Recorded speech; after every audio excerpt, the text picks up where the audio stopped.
So in chapter 9, the topic that I thought was relatable to Tubbs's argument was arguing the issue instead of people.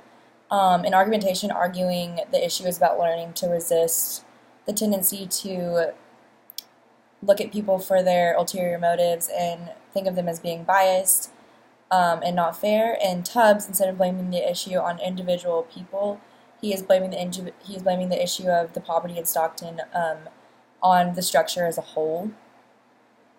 And Tubbs emphasizes in his argument that the way to change and restructure this poverty is to not put the blame on people who didn't choose to live that way. They didn't choose to live in an impoverished area where there, like he said, there's more liquor stores than grocery stores or places where they can't exercise.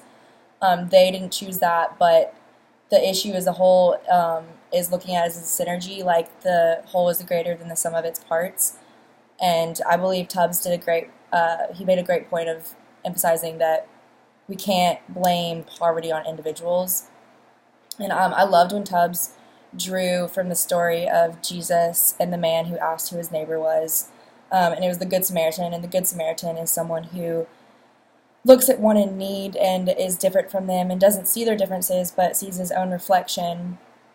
And one example of this, or something that I thought kind of pulled from that, was when he was talking about the person he was working with who was an O'Reilly Factor, had an O'Reilly Factor membership.